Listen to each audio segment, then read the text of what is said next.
Hi, thanks for renting one of the Rad Rover power bikes from the Vernal e-bike adventure company. The purpose of this video is to show you how to use a Rad Rover power bike safely and efficiently. First things first, this is an electric bike, so you do need to know how to turn it on. How that is done is done by accessing the left control panel on the left-hand side of the handlebar. There's 3 buttons: an up arrow button, a mode button, and a down arrow button. To turn this unit on, you hold that middle button, the mode button, and you'll see that the LCD screen on the handlebars flashes to life. And as well, when you turn that on, you can see your battery life indicator, your odometer, your speedometer, and your pedal assist option setting, and the wattage that the motor is putting out. This is a 750 watt motor capable of propelling you about 20 miles an hour. This does have a governor set to it, so it does limit you to 20 miles an hour unless you are coasting downhill.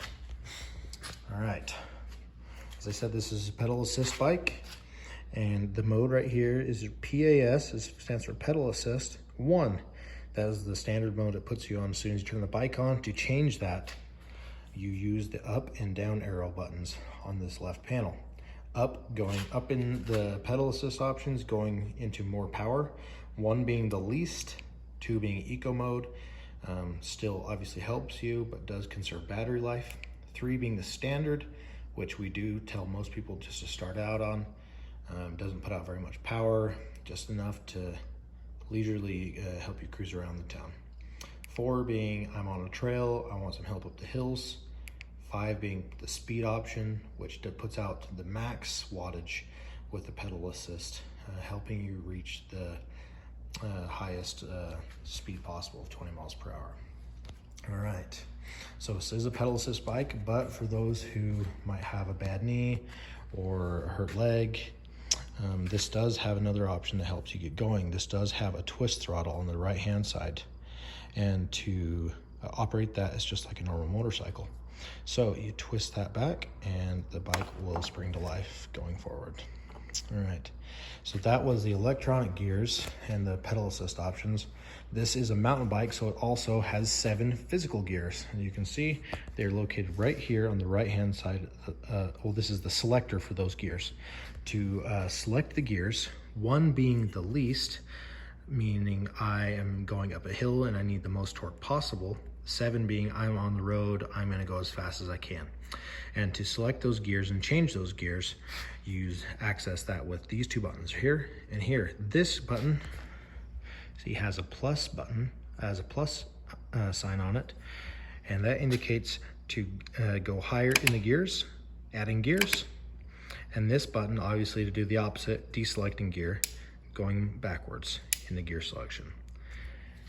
All right. As well, with that, on the handlebars, you do have your brakes. The front brake is on the left-hand side. The rear brake is on the right-hand side. Please use the right handle brake 98% of the time. That will help prevent injuries from using too much front brake and going over the handlebars. But if you do need some extra stopping power, do not be afraid to use this. Just slightly pull that in. Don't get a whole handful of it. Just slightly pull that in until you come safely to a stop or slowing down. This also has lights on it: a rear safety light, rear brake light, and a front headlight. They are very bright, so I would advise you to use those when you are in low light situations or on the road. And how to turn those on is with the mode button and the up arrow button on this left hand side panel. Hold those down at the same exact time. Hold them down just for a second. You'll notice that the LCD screen lit up as well. You can see that the headlight is now on, and as well the brake light has been illuminated. Also, if you are on the roads, I would advise you to use the flashing rear taillight mode, which is accessed by a little tiny button on this left-hand side on the bottom of the brake light. Press that just for a second. Automatically turns into a strobe light, warning drivers behind you or other cyclists behind you that you're there, and please don't run into me.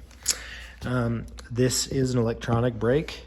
It is connected to your brake handles, brake levers. So when you do squeeze that brake lever, that is illuminated. And that is actually true even when the lights are on or off. I will turn those lights back off the same way with the mode and up arrow button. Squeeze that handlebar. Oh, turn that flashing mode off with that same button on the bottom. You'll see that that light illuminates while using the brakes. So you'll always have a brake light warning others behind you that you are slowing down or coming to a stop. That's really about it that you need to know about these bikes. You can adjust the seat height for all those people who have longer legs like me, or maybe just a little bit shorter. There's a clamp right here on the right hand side of the bike. And to change that, you just pull this lever out. It loosens up. You put that to where you need it. And then of course you push that back, clamp it, and that raises the seat, and then lower the seat, obviously. And if you need help with the fitting when we drop the bikes off to you, you can ask us to help you with that, and that shouldn't be a problem at all. So that is the gist of it. If you have any further questions, please do not hesitate to ask. If you have issues, please contact us. And one last tidbit of information. This does have a huge battery pack on it. And so if you need to access some of the power within that battery pack, please use the USB port right here. You just plug into that with a phone charger or a Garmin charger, whatever you need. Hope you have a great time on our rad Rover power bikes from the Vernal E-Bike Adventure Company. And please like and follow us on our web pages, our Facebook, Instagram, YouTube, and we hope you have a great time. Have a good one.